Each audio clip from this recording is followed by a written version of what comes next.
Hey Ecofictologists! Today I'm going to review Walkaway by Cory Doctorow, and because this was an ebook and I don't have the physical book, I'm going to do something really clever and put it here. Yeah. This is a spoiler-free review, as all of my reviews will be. The whole point of my channel is to inspire people to read more ecofiction and to give them a place to go to find new ecofiction titles, so I don't want to spoil it for anybody. Okay, my first impressions before I go too far into detail was that I loved this book. It tickled all of my nerdy and geeky tendencies. When a book can use the words Markov chain just in casual, everyday conversation, it makes me very happy. This book addresses so many important topics and does so in a way that I've not read or heard before, so I really enjoyed that aspect of it. I found this title on several lists of clifi and ecofiction, so get comfortable and let's get into it.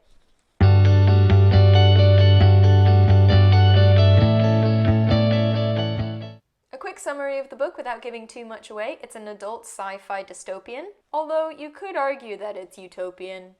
Near future where society has basically broken down and people are categorized into the uber-rich oligarchical elite and everybody else who's just scraping by to make the guys at the top even richer. Sound familiar?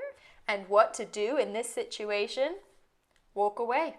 Literally, you just walk away from it all, and you choose to look at life not for what you can get out of a situation, but what you could bring to a situation to make it better for everybody. This is set in a technologically advanced future, which always helps, after lands have been ravaged by climate change and cities have been emptied due to industrial advancement, but also collapse. We follow several characters through this book. The first one we meet is Hubert, Vernon, Rudolph, Clayton, Irving, Wilson, blah blah blah blah blah. His friends call him Hubert, etc., so I'm gonna do it too. We follow him and his friends Natalie, an uber-rich girl itching for a way to escape her repressive father, and Seth as they walk away from their city and their old lives in a society that they just don't believe in anymore. We then switch perspectives to Limpopo, who is our queen of the walkaway lifestyle, and initiates the trio into their new lives, teaching them the ethos of being a walkaway. Natalie, who has now adopted the name Ice Weasel, yeah, it's a choice, brings us our driving conflict when she meets some people who are working on something that the ultra-rich, here termed Zotas, cannot buy: an end to death. Ice Weasel's new friends are delving into the depths of artificial intelligence and computer simulations to answer the questions: what does it mean to be human? Is our physical body integral to our humanity? And wouldn't the world be better off if we only existed in computers?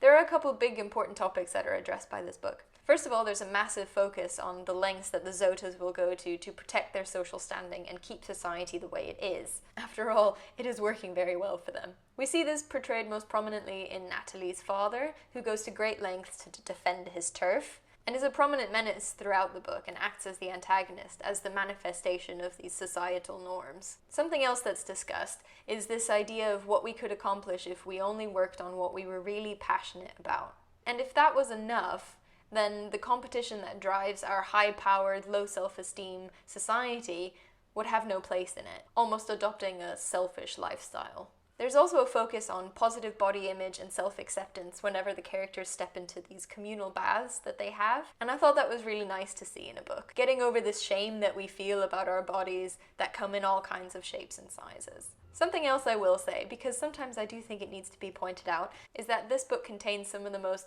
realistic and lovely, intimate scenes that I've come across. They have silly moments and they have passionate moments. They're not fantasies. They feel very real.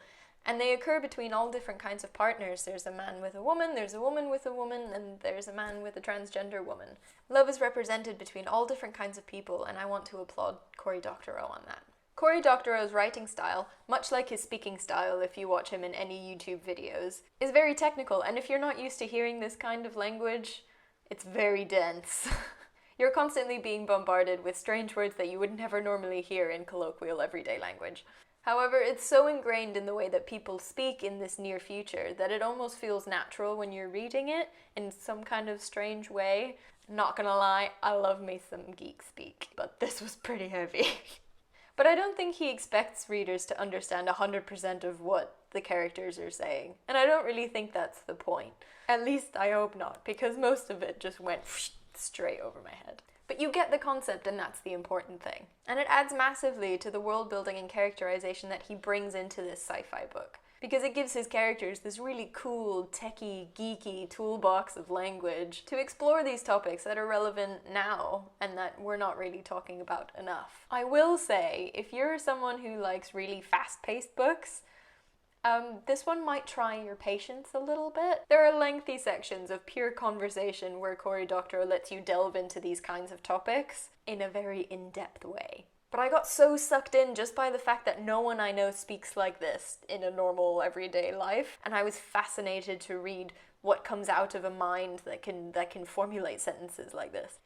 So why is this book classified as ecofiction and more specifically as clifi? Because it is set in a time when climate change has changed our landscapes, our societies, and our values. We've been forced to find new ways of building, of sustaining ourselves, of reducing waste, and of creating a society that puts importance on different values. Because really, how else are we going to dig ourselves out of this hole that we've put ourselves in? But the reason I really wanted to review this book actually boils down to one particular passage that when I read it, I literally did a little happy dance.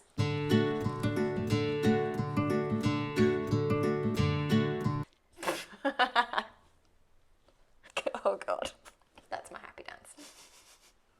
It helped me put into words something that I'd been thinking but hadn't been able to articulate.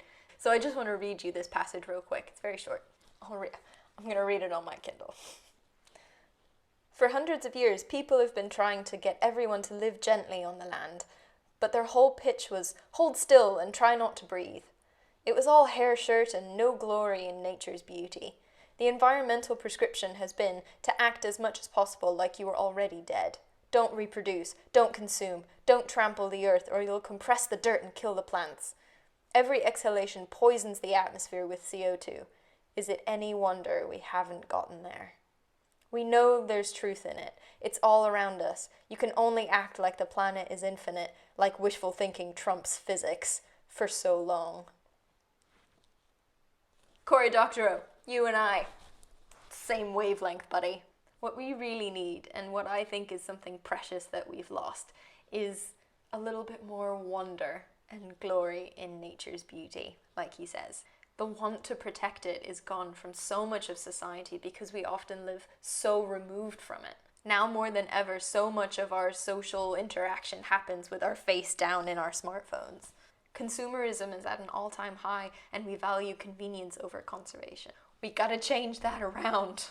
We have to reignite this appreciation of nature and our place within it. Notice how I said within and not over or on top of. It's a very important distinction. This is the kind of thought-provoking magic that I want to see in ecofiction, so that's why I wanted to review this book. So there you have it, guys. Would the Earth be better off if we all just existed in computer simulations? In my opinion, an overwhelming, resounding yes. Go and read the book and tell me if you agree and delve into the Walkaway world. If anything in this video caught your attention, please let me know in the comments below. If you've read Walkaway, please do tell me what you thought about it. There are several videos of Cory Doctorow on YouTube talking about this book in more detail and more depth and talking about the topics that are discussed in it. So if you give it a search, I'm sure you'll find lots to choose from, and I will link a couple in the description below. Also, he was a guest on the wonderful writing podcast called Writing Excuses, hosted by Brennan Sanderson, Dan Wells, Mary Robinette Cowell, and Howard Taylor, where he talked in an episode about neurobolics of characters and how you make the reader connect with characters, which is something that's very important for ecofiction. That episode is in season 9, but they also have an episode in season 15 where Cory is a guest, so go and check that out as well. There's also an interview with him on Dragonfly.eco, a blog that talks all about ecofiction and all the other subgenres. I hope you enjoyed that review of Cory Doctorow's Walkaway. As always, I'm super keen and all ears for any ecofiction suggestions, and if you want me to review one of your faves, just let me know in the comments and I'll try and do that for you. If you like the sound of this, then hit that subscribe button and click the bell so you get notified every time I post a new video. See you next time, Ecofictologists!